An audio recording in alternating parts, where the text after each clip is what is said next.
You're not scared of selling. You're scared of being judged while you sell.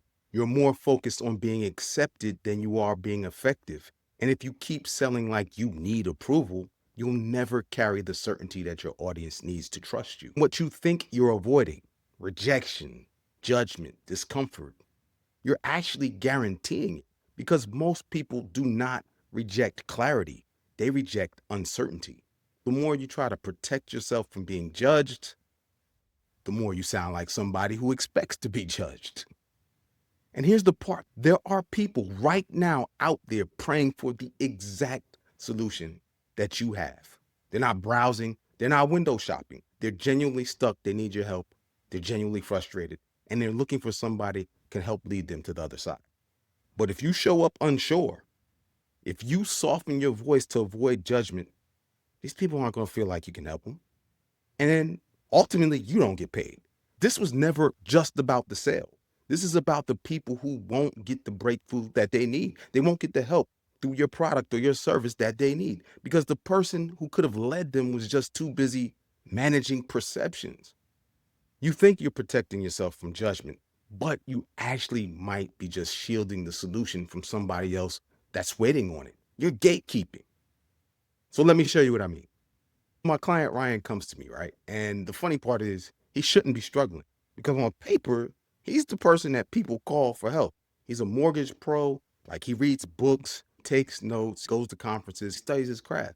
And he tells me, hey, Jay, listen, I read Sell by Soul by Grant Cardone 10 times. And I'm like, bro, 10? Really 10? 10, not 2? And he's like, no, Jay, 10. So we're not talking about somebody who is not taking this serious or has a lack of skill and is not developing his skills. He's not one of these people that just has irrational confidence. He actually is in the game. But he said he was having trouble calling realtors, cold calling realtors who are the exact people who have access to the clients that he could help the most. And when I said, you know what, on one of our sessions, let's go ahead and practice it. Go ahead, make a call. Let me just watch, see what happens.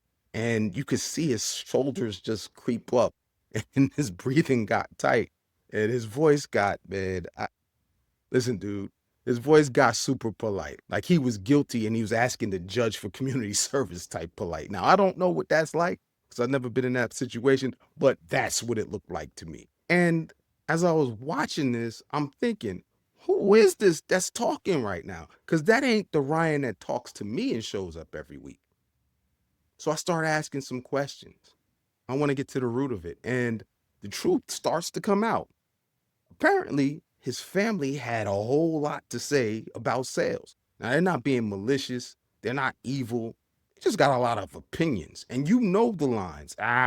Salespeople are so pushy, and I hope you're not one of those mortgage people that just cold calls everybody and annoys them, right? The market's weird right now with interest rates. It might be a bad time to call people. There's not a supervillain here. There's no dramatic music or nothing like that. It's not even sabotage. It's just everyday dinner table commentary. But the impact on Ryan, that's heavy.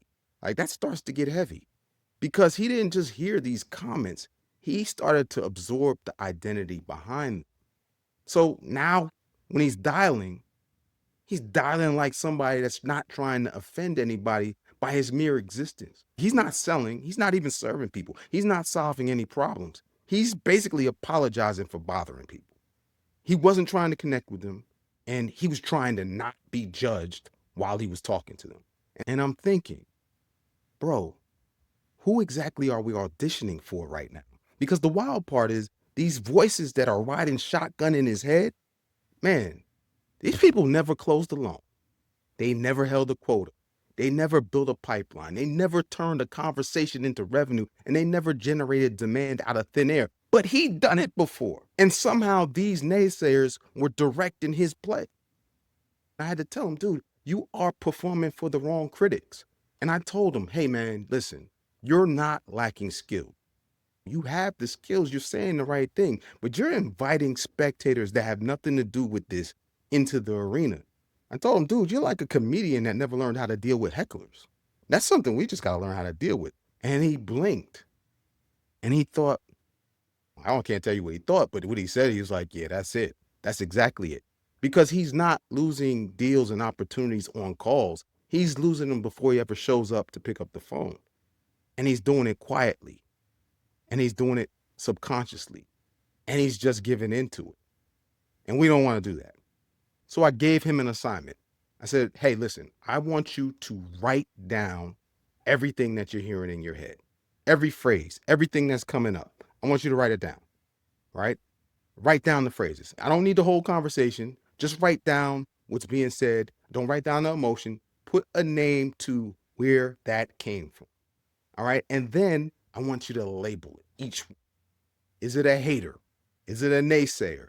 Is it somebody that's well meaning, but really they're a momentum killer? And we're not trying to villainize people. We're just trying to contextualize. Because when you stop expecting encouragement from people who don't play at your level or not even in the same game, you stop shrinking when you show up on the phone with people you can help. Between that call and the next call, I said, let's get on the phone again. And a whole different human being showed up on the phone that time. Because now he was calling out a conviction. He knew he could help people. He wasn't asking permission to help them. He was trying to find out if he could. And that was the switch. Seeking approval wasn't what was leading him now. Now he knew he could really help folks, and he was looking for an opportunity to do so. So here's the twist. He thought he needed better scripts. He thought he needed to become better and smoother at overcoming objections. But he really didn't need any of that. You don't need better scripts. You don't need to become smoother at overcoming objections. You don't need some NLP Jedi mind trick. Now, again, you should always be improving your skills, but that's not the missing ingredient here. It's not technique. You think the missing ingredient is technique, and it's just not. It's the courage to stand on what you do without shrinking or apologizing or needing approval from people while you do it. You're not lacking skill, and if you are, you can improve those. But stop inviting spectators into your selling. You're not losing deals on the calls. You're losing them before you ever show up. When you make the shift, you stop asking yourself, what do I have to say to get them to do whatever? You start asking and start looking to find out, is this somebody that I can actually help?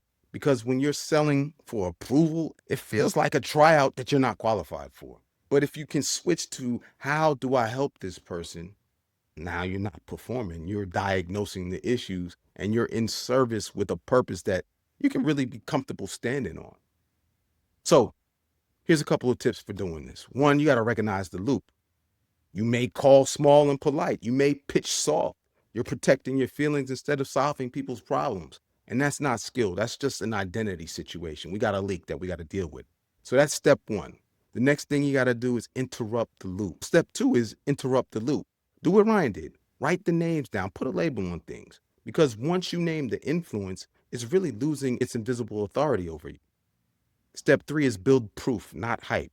Listen, it's the same phone, the same script. It's different human beings showing up now because you're not seeking approval. Now you have the conviction that you can help. This is not some super hypey thing. This is not like I've got a vision board, which I'm not bashing that stuff. But what I'm saying, this is boring work. This is accountability that happens when nobody's around and nobody can do it for you. The better you protect the version of you that speaks with a level of certainty that you can help, the less you need a perfect script. Conviction beats technique every single time. And you don't get confident by getting better at selling a thing. You get confident by being clearer on who you are when you sell. But just ask yourself, are you out here trying not to annoy people? Or are you somebody who solves real problems for real people and you're refusing to whisper about doing it? Help doesn't shrink, it shows up. It doesn't apologize for showing up. It just opens the door and says, hey, if you need this, here's what it could look like.